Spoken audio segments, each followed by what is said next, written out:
Բարև ձեզ։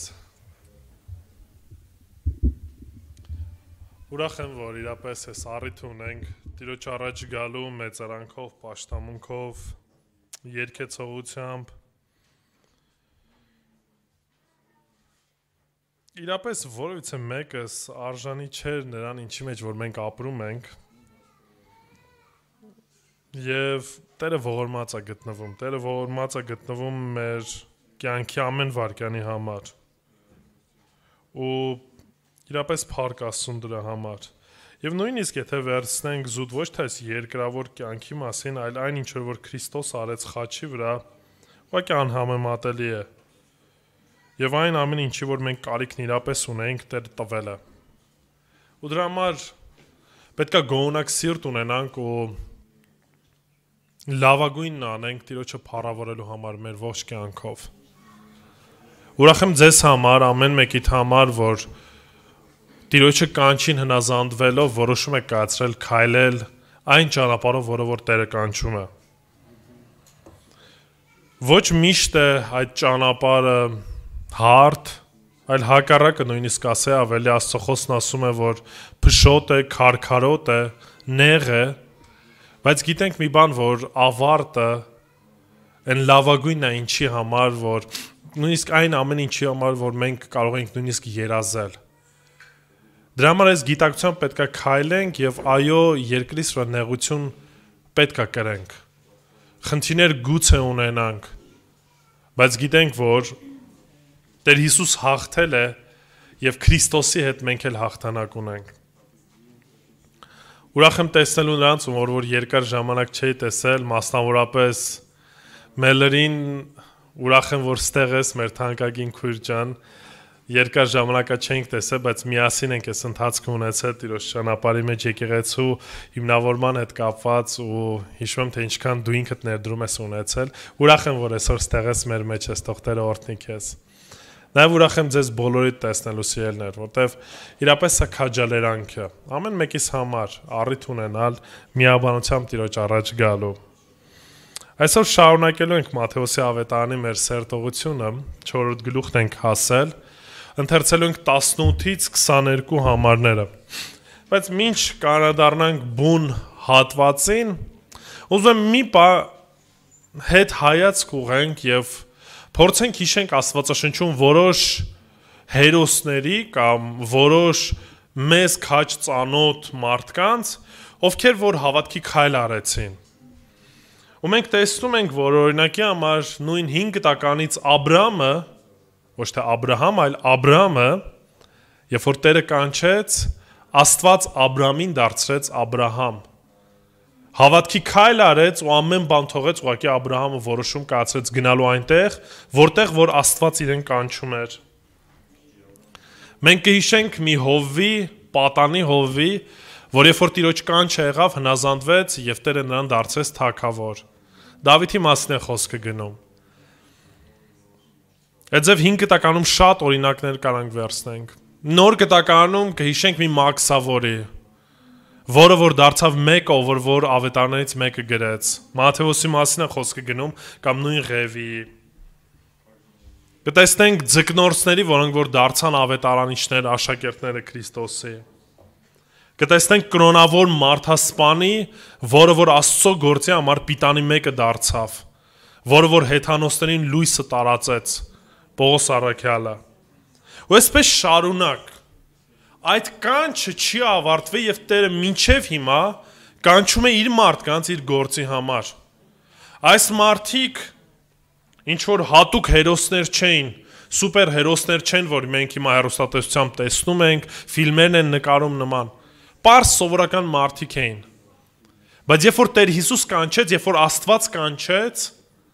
եւ նրանք հնազանդվեցին Աստծո ձեռքերի մեջ, այո, նրանք դարձան հավատքի հերոսներ։ Դարձան մարդիկ, ում միջոցով Տեր Աստված գործեց։ Եվ այսօր ուզում եմ մենք հենց խոսենք այլ Հիսուսի այս գեղեցիկ անկրկնելի կանչի մասին, որով որ ամեն մեկիս կանչել է դեպի փրկություն, դեպի իրեն հետևելը։ Ու մենք էլ ամեն մեկս էլ այդ պատմությունն ունենք, թե ինչպես Տեր Հիսուս կանչեց։ Եկեք ընթերցենք Մատթեոսի ավետարան 4 գլուխ 18-ից 22 համարները։ Մատթեոսի ավետարան 4-րդ գլուխ 18-ից 22 համարները։ Մինչ Հիսուսը շրջում էր Գալիլեայի լճի եզերքով, տեսավ երկու եղբայրների՝ Սիմոնին, որ Պետրոս կոչվեց, եւ Անդրեասին նրա եղբորը։ Նրանք ուռկան էին գցում լճի մեջ, որովհետև ձկնորս էին։ Հիսուս նրանց ասաց. «Եկեք իմ ետևից, եւ ես ձեզ մարդկանց որսորդներ կդարձնեմ»։ Նրանք իսկույն իրենց ուռկանները թողելով գնացին նրա ետևից։ Այնտեղից առաջանալով Հիսուս տեսավ երկու ուրիշ եղբայրների՝ Զեբեդեոսի որդի Հակոբոսին ու նրա եղբորը Հովհաննեսին, իրենց հոր Զեբեդեոսի հետ նավի մեջ ուռկանները կարգի բերելիս։ Հիսուս կանչեց նրանց։ Նրանք իսկույն թողելով նավը ու իրենց հորը գնացին նրա ետևից։ Եկեք աղոթենք։ Տեր Աստված, իրապես փառք ենք քեզ տալիս քո ողորմության համար, որ մեր կյանքի ամեն վայրկյանում մենք տեսնում ենք, Տեր։ Մենք ամեն մեկս մոլորված, կորսված ենք, երբ որ դու մեզ կանչեցիր, սրբեցիր, մաքրեցիր, վերստին ծնունդ տվեցիր, Տեր, եւ հնարավորություն տվեցիր հետևելու քեզ, Տեր Աստված, փառավորելու քո սուրբ անունը, Տեր, ճանաչելու քեզ, ճանաչելու այն ամեն ինչ, որ դու պատրաստել ես գալիք ժամանակներում, Տեր։ Աղոթում օրհնես այս ժամանակը եւ բացես մեր ականջը, որպեսզի խոսքդ լսելի լինի մեզ եւ այն գործածելով մեր կյանքում, Տեր Աստված, փառավորեն քո սուրբ անունը, Տեր։ Ողորմիր, ներիր եւ դու փառավորվիր Հիսուսի սուրբ անունով։ Ամեն։ Եթե կհիշեք, անցած Կիրակի մի փոքր խոսեցին Գալիլեայի մասին, Կափառնաումի մասին, թե ինչ նպատակով Տեր Հիսուս գնաց, եւ հիմա արդեն իսկ այս ժամանակահատվածում կամ այս հատվածում արդեն իսկ տեսնում ենք այն նպատակի իրականացումը, ինչի համար որ Հիսուս Քրիստոս գնացել էր։ Եթե կհիշեք, ամենավերջում ասում ենք, որ գնաց ավետարանը կամ Աստծո խոսքը քարոզելու, ճշմարտությունը փոխանցելու, եւ ընտրեց մարդկանց, որոնց որ հստակ նպատակ ուներ։ Այդ մարդկանց հետ աշխատելու, այդ մարդկանց դարձնելու Տիրոջ համար պիտանի զավակներ։ Գիտեք, Տերը մեզ կանչում է անձնուրաց ընթացքի, որպեսզի մենք մեր անձը ուրանանք ու Քրիստոսին հետևենք։ Այդ ընթացքի ժամանակ Տերը մեզ ձևավորելու է եւ դարձնելու է այնպիսին, ինչպիսին որ ինքն է ուզում որ տեսնել մեզ։ Իր համար պիտանի աշակերտներ է դարձնում մեզ։ Այդ ընթացքում այնպես չի, որ խնդիրներ չենք ունենալ, ինչ որ արդեն իսկ ասացի։ Այդ ընթացքում այնպես չի, որ ամեն բան մեզ համար պարզ է լինելու, հասկանալի է լինելու, բայց մի բան գիտենք, որ պետք է հետևենք Տիրոջը, պետք է հետևենք Քրիստոսին։ Ու այսօր ուզում եմ խոսենք 3 կյանքի որոշումների մասին, որոնց մեջ կանչում է մեզ Տեր Հիսուս։ Երբ որ մեզ կանչում է Տեր Հիսուս, մեր կյանքում 3 որոշումներ կան, որ պետք է կայացնենք։ Առաջինը ինչ որ տեսանք, դա հնից դեպի նորը գնալն է։ Հեն հին կյանքից, հին աշխարհից, հին սովորություններից դեպի նորը գնալն է։ Եկեք եւս մեկ անգամ կարդանք 18 եւ 19 համարները։ Մինչ Հիսուս շրջում էր Գալիլեայի լճի եզերքով, հիմա մի պաուզում ուշադրություն դարձենք այս լիճ բառի կամ ընդհանրապես, որտեղ շատ դեպքերում նաև օգտագործվում է Գալիլեայի ծով հասկացողությունը, այնուամենայնիվ ինքը չափսերով լճի չափսերի է, այսինքն ծով չի միանշանակ եւ այստեղ Մատթեոսը, որ օգտագործում է լճի եզերքով, հենց օգտագործում է այն բառը, որ պետք է օգտագործեր։ Ինքը լիճ էր, ոչ այդքան մեծ, բայց այնուամենայնիվ եզերքը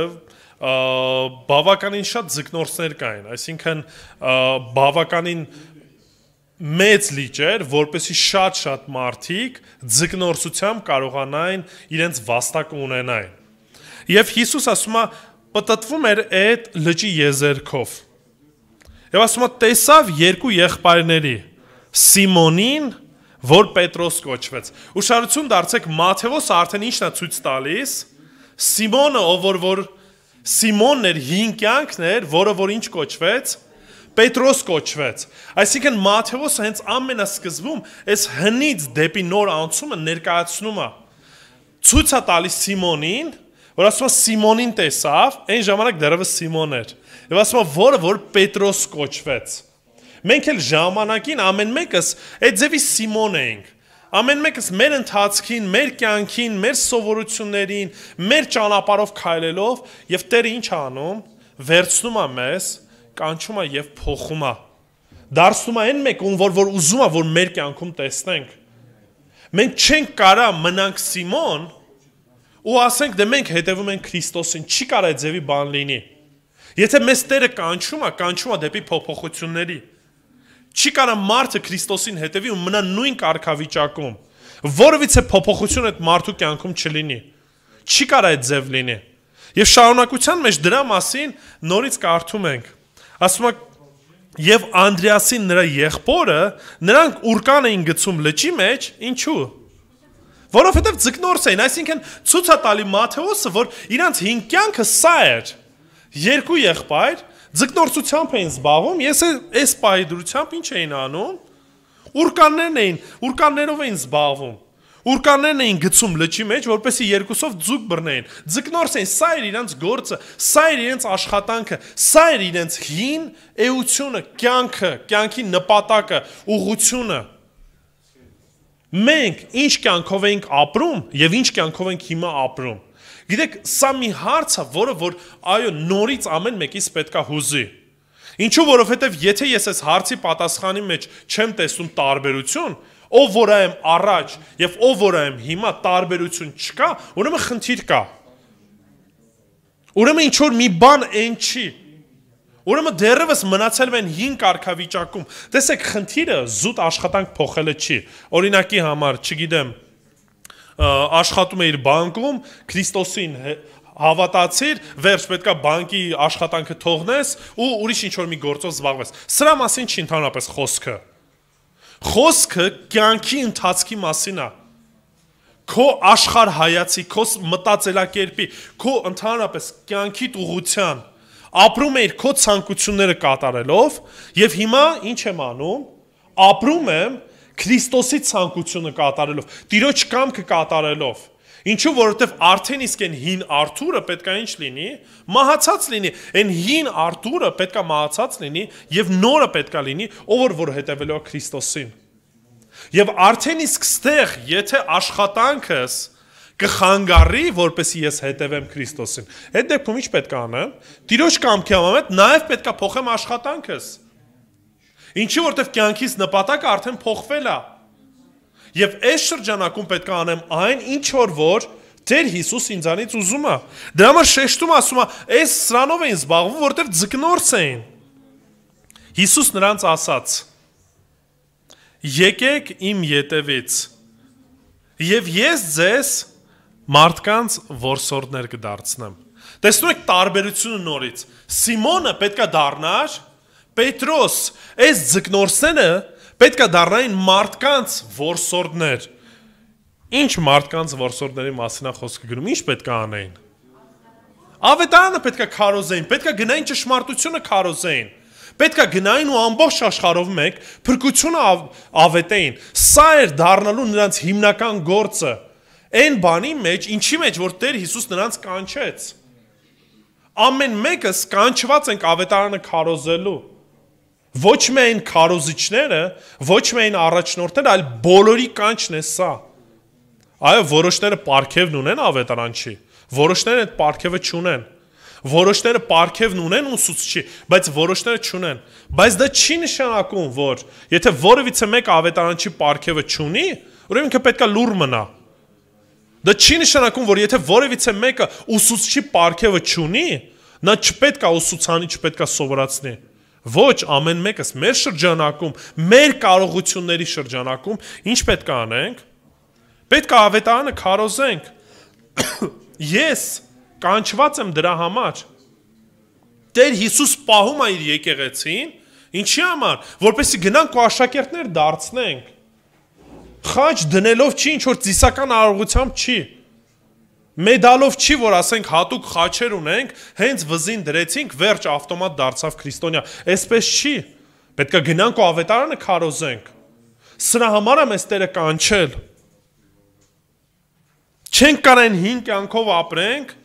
ասենք լավ, այս 5 կյանքին է մի հատ էլ ավելացնեմ Կիրակի օրը։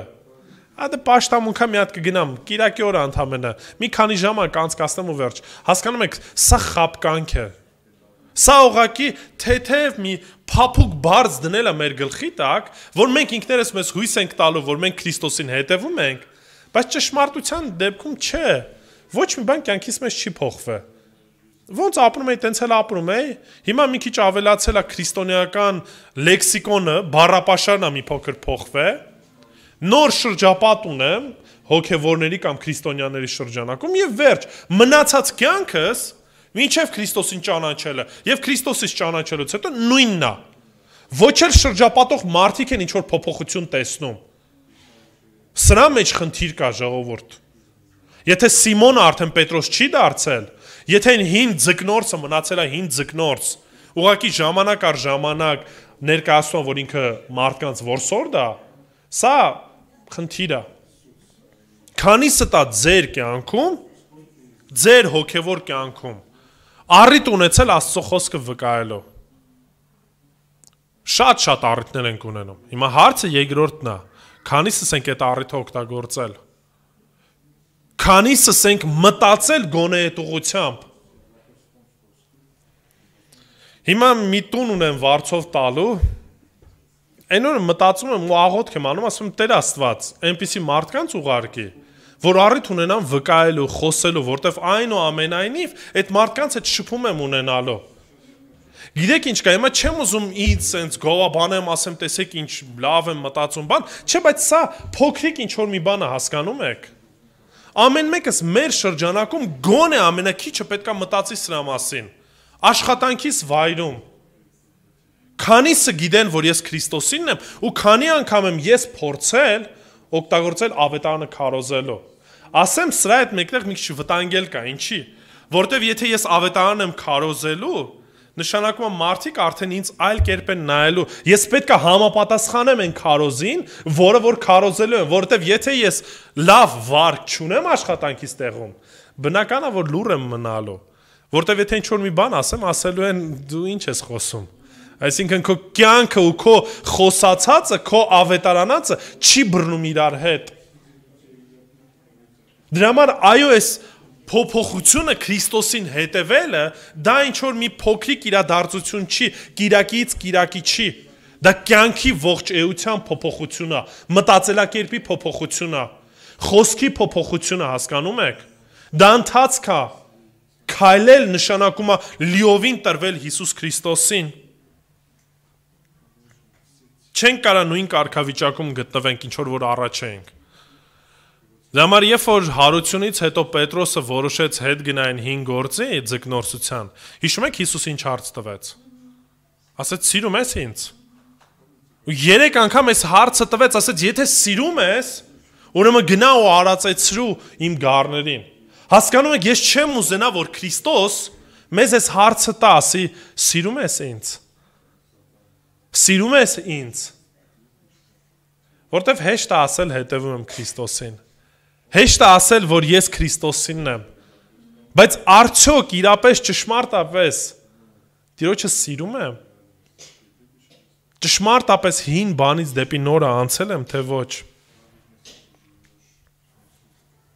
Ու հնին անցնելը զոտ հինը թողելը չի։ Ուզում եմ կարդանք Եփեսացիս 4-րդ գլուխ 28 համարը։ Եփեսացիս 4:28 Պողոս առաքյալն է ասում. Նա ով գողանում էր, թող այլևս չգողանա։ Հիմա եթե այսքանով ամեն ինչ ավարտվեր, գուցե ասենք լավ հեշտ է, մի բանով առաջ զբաղվում էինք, էդի թողում ենք մի կողմ, վերջ, այլևս այդ բանը չենք անում ու վերջ։ Բայց ուշադրություն դարձեք դրանի մեջ ինչ կա, շարունակություն կա։ Ավելին թող աշխատի իր ձեռքերով բարիք գործելով, որպեսի կարիքավորներին տալու բան ունենա։ Ուշադրություն դարձնում եք տարբերությունը։ Ժամանակին ինքն էր գողանում, Հիմա ինչ ասում, այն ով որ գողանում է, այլևս ոչ միայն չպետք է գողանա, այլ նաև ինչ պետք է անի, պետք է աշխատի, որպեսի կարիքավորներին էլ ինչ անի, տա, սրա մեջ է տարբերությունը, սրա մեջ է փոփոխությունը, այն չի որ գողը լավ չի գողանում ու վերջ, դե ժամանակին ինչ որ վատ բաներ անում էի, հիմա չեմ անում ու վերջ, այսքանով իմ միսիան ավարտվում է, չէ, սիրելիներ, տենց չի, Տերը զուտ մեզ չի կանչում Քրիստոս, որ ինչ որ մի բան չանենք ու վերջ, Տերը մեզ չի կանչում, որ մեղք չգործենք ու վերջ, հասկանում եք ամեն ինչ իր նպատակն ունի, դրա համար Պողոս առաքյալն ասում է գողանում էիր առաջ, հիմա Տերը կյանքդ փոխել է, այլևս ոչ միայն չպետք է գողանաս, այլ հակառակը պետք է աշխատես ու վաստակածովդ ինչ անես, կողքիններին օգնես, չենք կարող մնալ նույն կարգավիճակում, պետք է փոփոխություն լինի, դրա համար հներն անցան ու ամեն բան պետք է նոր լինի, նոր եղավ, Իսկ մենք ինչ ենք անում, շատ անգամներ մեր անձը խաչից իջացնում ենք, ասում ենք մի քիչ էլ sense մեր կյանքը ապրենք, բան անենք, բայց դե ոչինչ, հիմա ընդեղել ենք, ստեղել ենք, չի լինում տենց։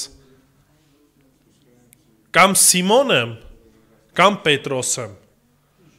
Մեջտեղի ինչ որ կարգավիճակ չկա, կամ սիրում եմ Քրիստոսին, կամ չեմ սիրում Քրիստոսին։ Ու զուտ խոսքեր չեն, որտեղ Տերը տենում է մեր սիրտը։ Երկրորդը Տեր Հիսուս մեզ կանչում է անznուրաց նվիրվածության։ Այսինքն եթե առաջինը կանչում է որ հնից պետք է անցնենք դեպի նորը, երկրորդը Տերը կանչում է անznուրաց ծառայության։ Կարդանք 20 համարը։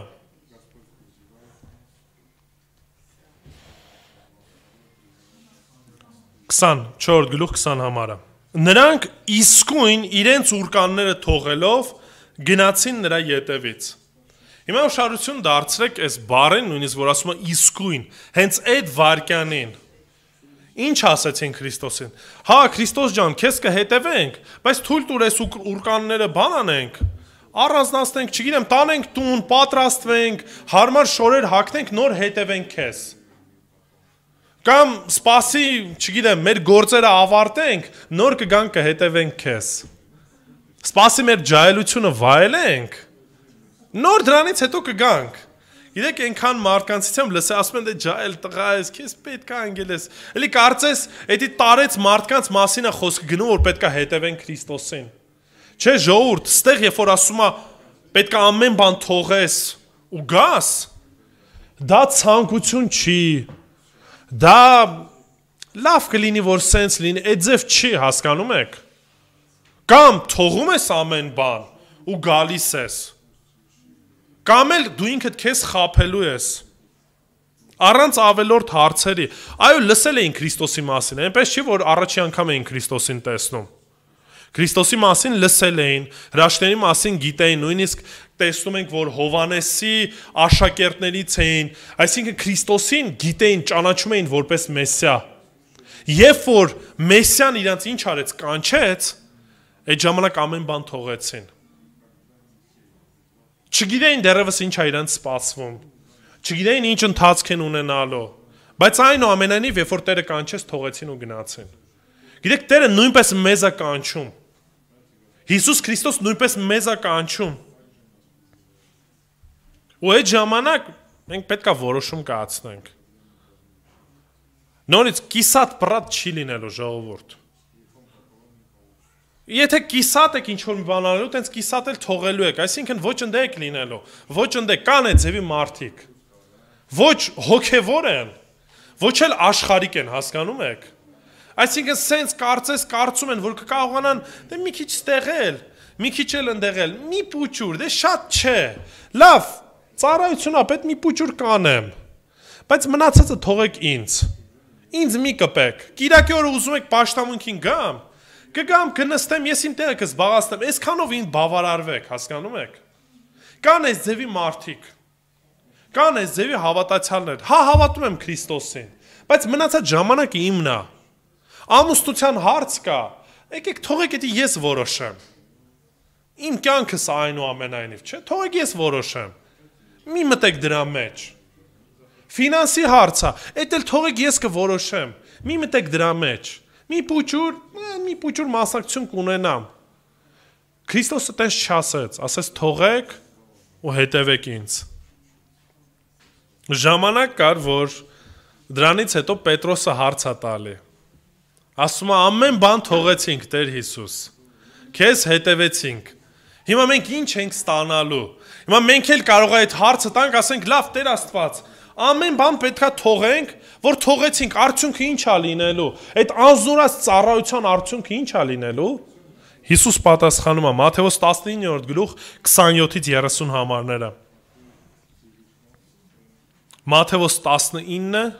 27-ից 30։ Այդ ժամանակ Պետրոսը ասաց Հիսուսին. Ահա մենք ամեն ինչ թողեցինք ու եկանք քո ետևից։ Հիմա մեզ ինչ կլինի։ Գիտեք, սա մի հարց է, որ նորից մենք որոշ առումով որպես մարդ, սենց գցում բռնում ենք, ուզում ենք մի հատ համեմատենք, տեսնենք, դրա շահը ինչն է։ Հասկանում եք։ Ու նորից սա ցույց է տալի, որ աշակերտները պարզ մարդիկ էին, պարզ աշխատավոր մարդիկ էին, մտավորական չէին։ Վերին ինչ որ բաների մասին չէին մտածում, փիլիսոփաներ չէին, պարզ սովորական մարդիկ էին։ Հիսուս նրանց ասաց. Ճշմարիտ եմ ասում ձեզ, որ դուք իմ ետևից եկողներդ, երբ մարդու որդին երկրորդ գալստյանը իր փառքի աթոռին նստի, դուք 12 աթոռների վրա կնստեք Իսրայելի 12 ցեղերին դատելու։ Սա առանձին վերաբերվում էր աշակերտներին։ Հիմա դրանից հետո արդեն ընդհանրապես բոլորին է վերաբերվում, որի մեջ նաև մտնում ենք մենք։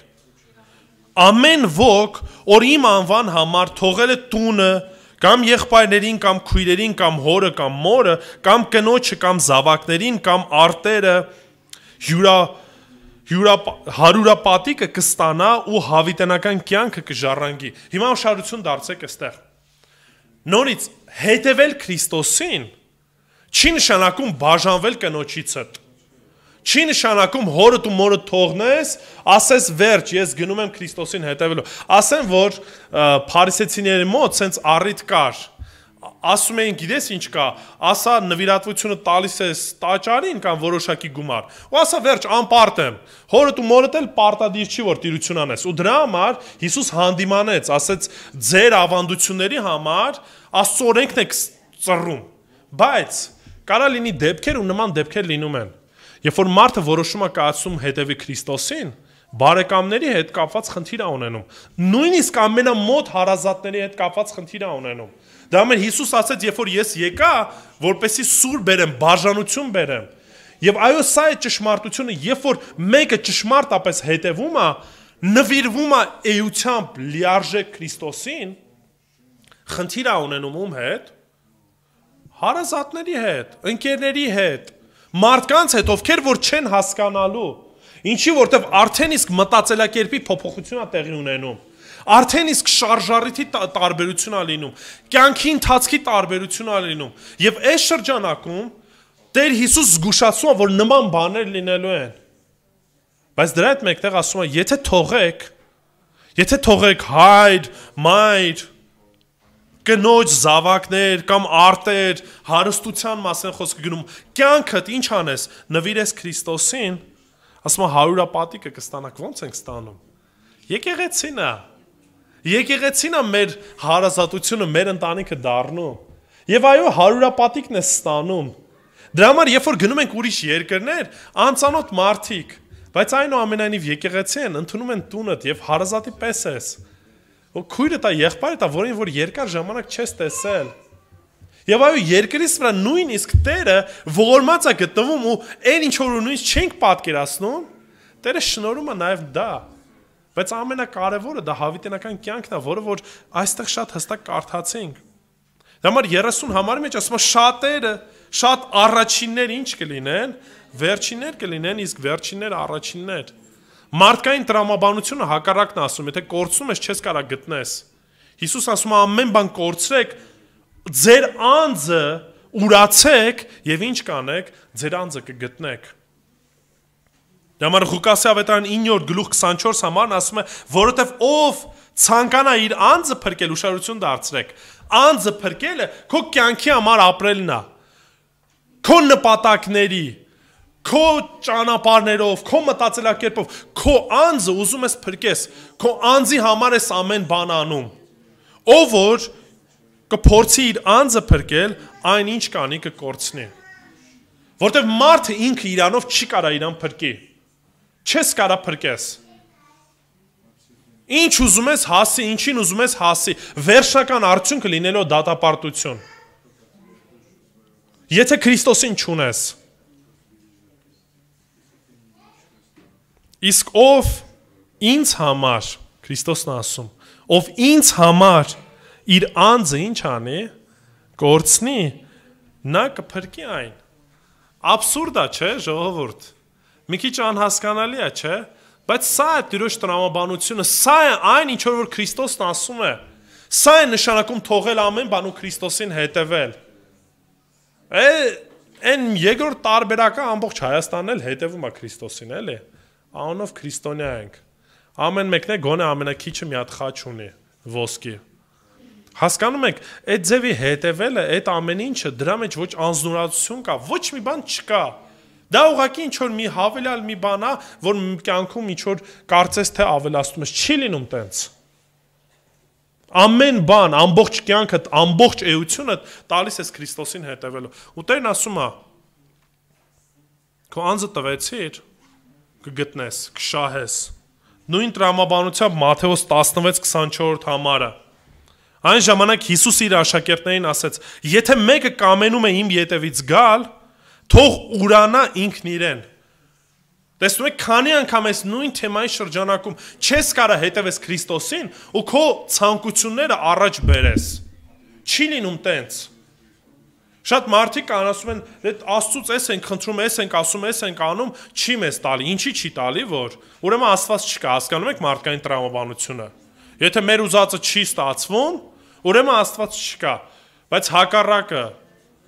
Աստված լինելով ոչ թե մեր կամքը պետքա կատարի, այլ մենք նրա կամքը պետքա կատարենք։ Եվ եթե նրա կամքի մեջ ինչ որ մի բան խնդրենք, Տերը խոստացել է որ կտա։ Դրա համար ասում ինքը քո անձը ուրացի եւ վերցնի իր խաչը։ Ինչ է նշանակում վերցնել խաչ։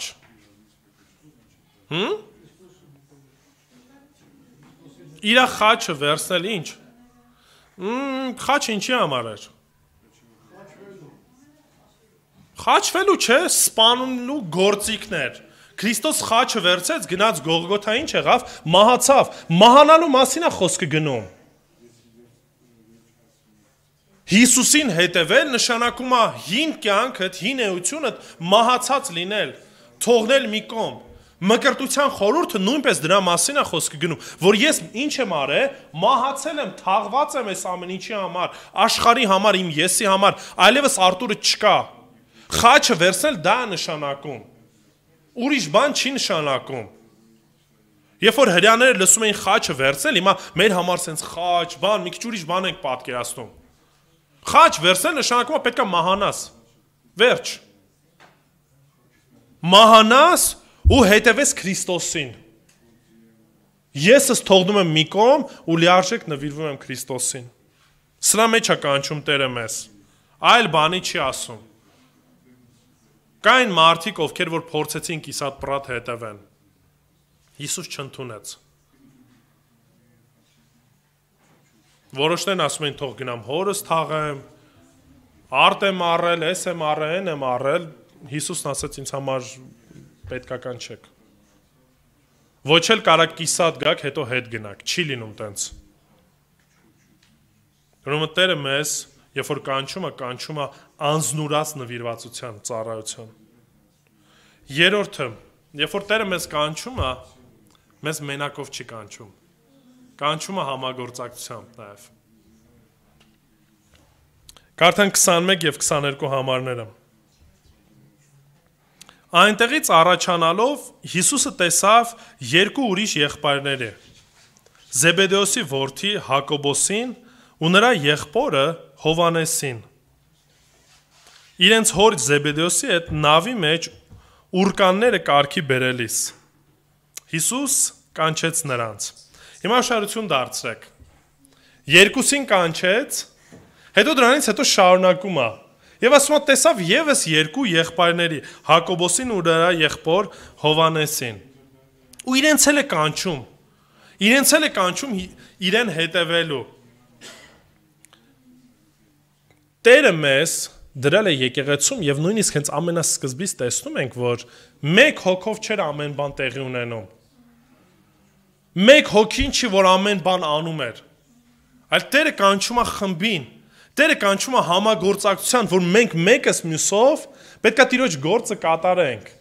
Ինչի որտեվ ամեն մեկս մեր որոշակի թերություններն ունենք, մեր որոշակի տկարություններն ունենք, բայց երբ որ միասին ենք, կարողանում ենք մեկս մյուսի այդ տկարություններն ինչ անել, լրացնել։ Ու արդյունքում Տիրոջ գործն առաջ գնալու, արդյունքում ամբողջանալու է այն բոլոր կարիքները, որ ունի եկեղեցին։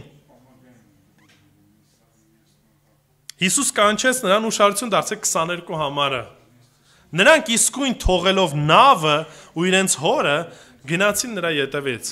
Նորից նույն պատասխանը, նորից նույն կերպով գնալը։ Պարզ մարդիկ, միգուցե մի փոքր կոպիտ, բայց թողեցին ամեն բան ու սկսեցին հետևել Քրիստոսին։ Չիմանալով ինչ է սպասվելու, ինչ է լինելու։ Չիմանալով այն ամենը, ինչ որ իրենց սպասվում է, բայց հնազանդվեցին։ Գուցե խնդիր ունենային իրանց հետ։ Պատկերացեք եւս մի բան, ինչքան էր հեշտ աշակերտներին ընդունել մարդկանց, ովքեր որ ընդունված չեն մարդկանց կողմից։ Նույն Մաքսավորը ինչքանով է հեշտ կամ ինչքանով է ընդունելի, որ ինքը իմ կողքը պետքա լինի։ Գիտեք, դժվար է։ Նույնպես եւ եկեղեցում լինում են մարդիկ, որոնք որ մեր բնավորությունը չունեն։ Տարբեր ենք բնավորությամբ, տարբեր ենք որոշակի գուցե դաստիարակությամբ, տարիքային առումով, տարբեր ընտանիքներից են գալի, հասկանում եք, սա դժվար է, բայց այնուամենայնիվ Տերը մի հոգու չի կանչում, Տերը շատերին է կանչում, եւ կանչում է, որ մենք միասին նույն ծառայությունն անենք, Տիրոջ գործը կատարենք, այստեղ մենակ Պետրոսը չէր, ու Պետրոսով ամեն բան ավարտվեր, Չէ 12 առաքյալների է կանչում, այո չեմ ուզում հիմա կոնկրետ թվին անդրադառնամ, որտեվ արդեն իսկ կարդացինք նպատակը, բայց մի քանիսն են, դրանից հետո 12-ով չի ավարտվում, սկսում է եկեղեցին աճել, աշակերտների թիվը գնալով շատանում է,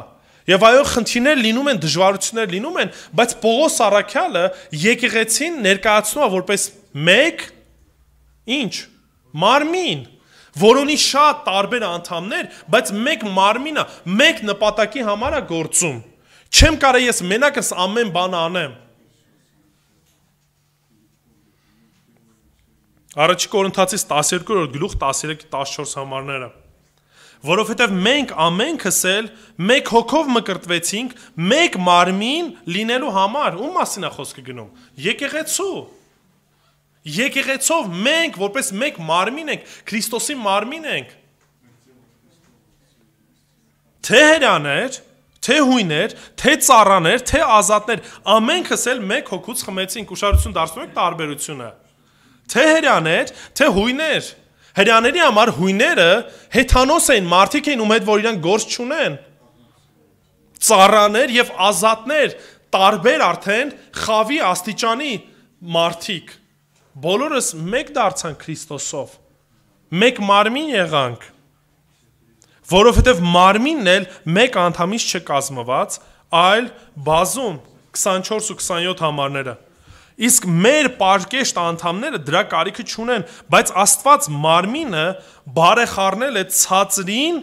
ավելի պատիվ տալով, որպեսզի մարմնի մեջ բաժանում չլինի, այլ որպեսզի անդամները միմյանց նկատմամբ ինչ ունենան, նույն հոգացությունն ունենան։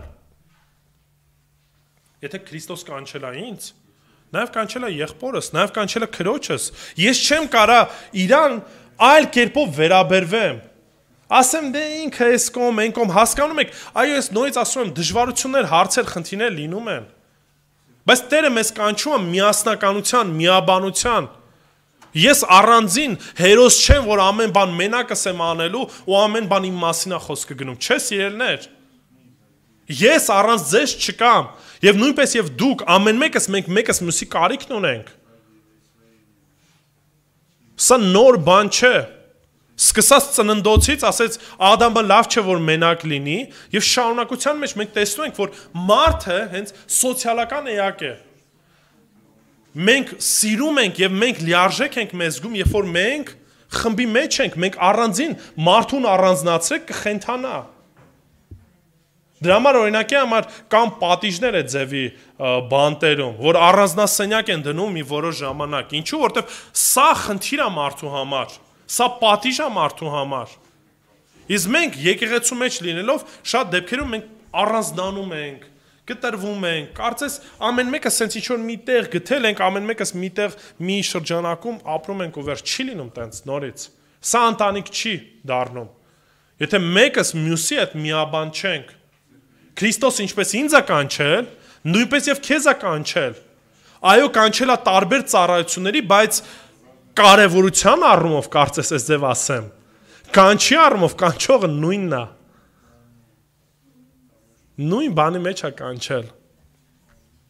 Եվ եթե մի անդամը ցավում է 26 համարը, բոլոր անդամներն էլ նրա հետ ինչ են անում, ցավում են։ Չի կարա մեկը ցավ ունենա, մի անդամը ցավ ունենա, մնացածն ասես ինձ էական չի, դե են մյուսնա կամ են մյուսնա, հասկացեք չի լինում տենց։ Ինչի որտեվ արդեն մեկ ընտանիք ենք դարձել։ Եթե մեկը ցավ ունի, դա իմ ցավն է։ Եթե ես ցավ ունեմ, եթե մեկ ընտանիք ենք, ուրեմն բոլորս էլ այդ նույն ցավն ունենք։ Ես այս օրինակը շատ եմ բերում, բայց պատկերացեք իրավիճակ։ Ատամը ցավում է, ասես, դե փուճուր ատամա, ոչ մի բանի պետք չի, գնամ, այն մնացած մարմինս կարևորը առողջ է, չի լինում տենց ժողովուրդ։ Եթե ատամը ցավում է, ուշք ու միտքդ այդ սաղ ատամն է, ոչ կարաս քնես, ոչ մի բան չես կարում անես։ Ինչի որտեղ մի հատ փուճուրիկ ատամ ցավում է։ Իսկ եկեղեցում մեկը կարա խնդիր ունենա,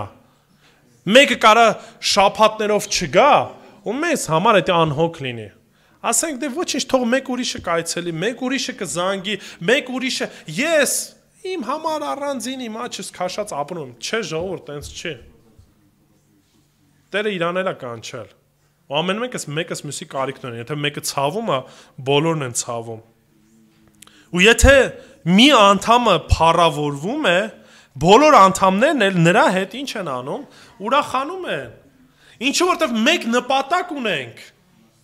Մենք որպես եկեղեցի մեկ նպատակ ունենք Տիրոջը փառավորել, եւ եթե որևիցե մեկի մոտ այդ ամեն ինչը ստացվում է, մենք չենք նախանձում, ասում ենք փառք Աստծուն, ինչի որտեվ մեկ նպատակ ունենք։ Անձի մասին չի խոսքը գնում, անհատների մասին չի խոսքը գնում։ Տերը անհատների չի փրկում, Տերը փրկում է իր եկեղեցուն։ Չէ՞։ Տերը փրկում է իր եկեղեցուն, իր եկեղեցու հետևից է գալու, որի մեջ նաև մենք ենք։ Մենք առանձին չենք, կտրված չենք։ Դրա համար նորից ցավում են մարդկանց, ովքեր որ կարծես ասում են Քրիստոսին հետևում ենք, բայց տեղական եկեղեցու մաս չեն ուզում կազմեն։ Ասում են դե ես ինքս ինձ համար, որտեվ դեստեղ էս կա, այնին դեղ կա, այստեղ ուրիշ խնդիր կա, ես Աստծուն հետևում եմ ու վсё։ Տենց չի լինում ժողովուրդ։ Եկեղեցու մեջ պետք է լինենք։ Միաբանության մեջ պետք է լինենք, որտեվ այն պարգևներն ու շնորհները, որ Տերը տալիս է Սուրբ Հոգով, ում համար է տալի, բոլորի օգուտի համար է տալի, Աստծո գործի օգուտի համար է տալի, որպեսզի լիարժեք լինենք, ամբողջական լինենք, միասին մեկս մյուսին համագործակցելով կատարենք այն, ինչի մեջ որ մեզ Տերը կանչել է։ Արդ դուք Քրիստոսի մարմինն եք ու մեկ առ մեկ նրա անդամներն եք։ Ուրեմն ինչ պետք է անենք։ Եթե Տերը կանչել է մեզ, ուրեմն մեր հին կյանքը, հին բարքերը, հին սովորությունները, հին եսը ինչ ենք անում, պետք է թողնենք մի կողմ։ Ու պետք է գնանք այնտեղ, որտեղ որ մեզ Տերն է կանչում, անելու այն ինչի մեջ որ մեզ Տերը կանչում է։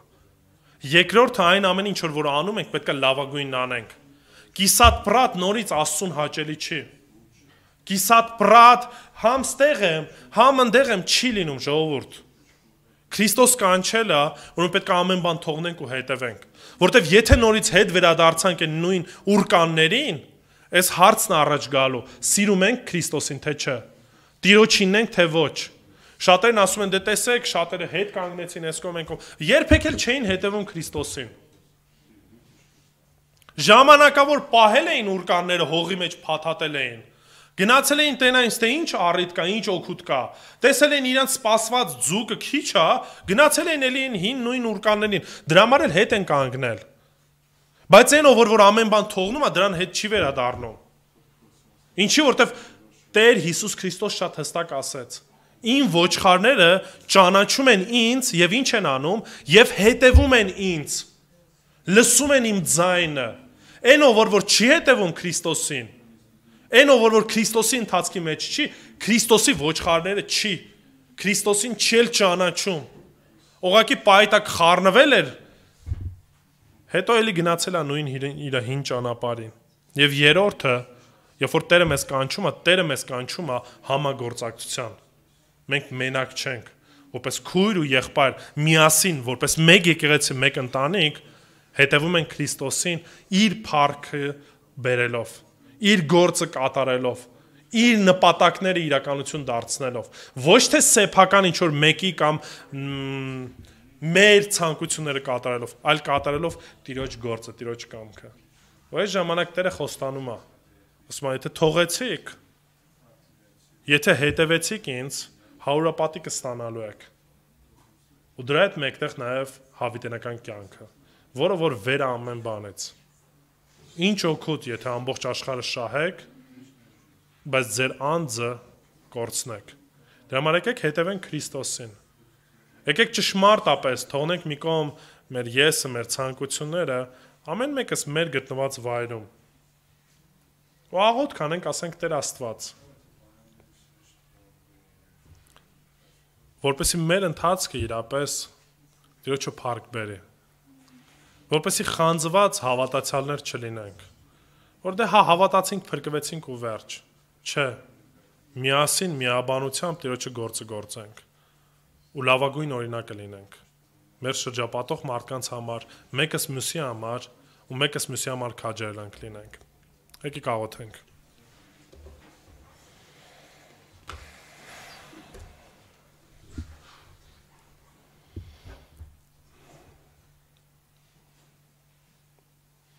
Տեր Աստված, փառք ենք քեզ տալիս, որովհետև միայն դու ես արժանի ամեն փառքի։ Մենք անարժան էինք, Տեր, ու մեր կյանքով էինք ապրում, մեր ցանկություններն էինք իրականություն դարձնում, դու եկար եւ կանչեցիր մեզ։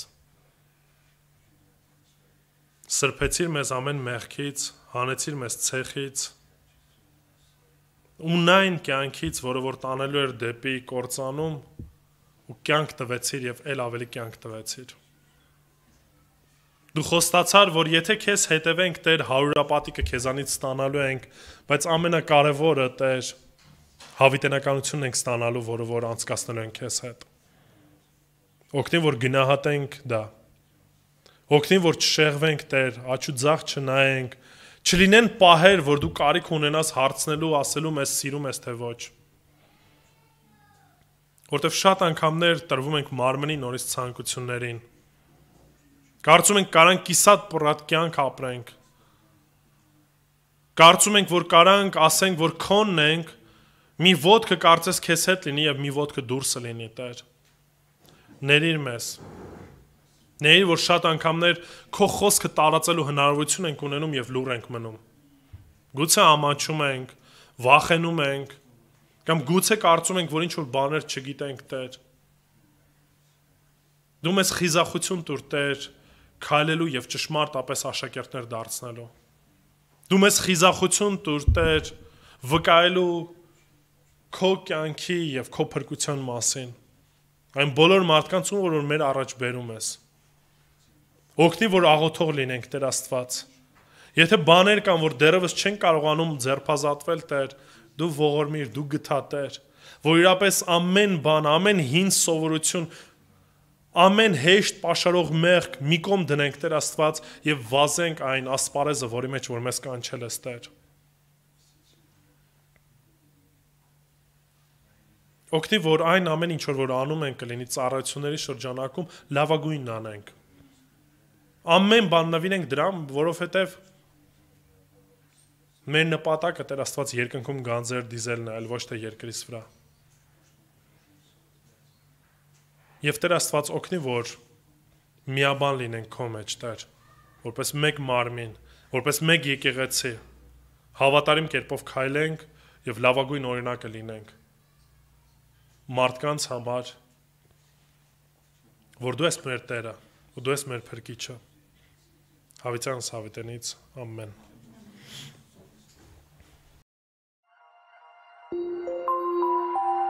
Thank you.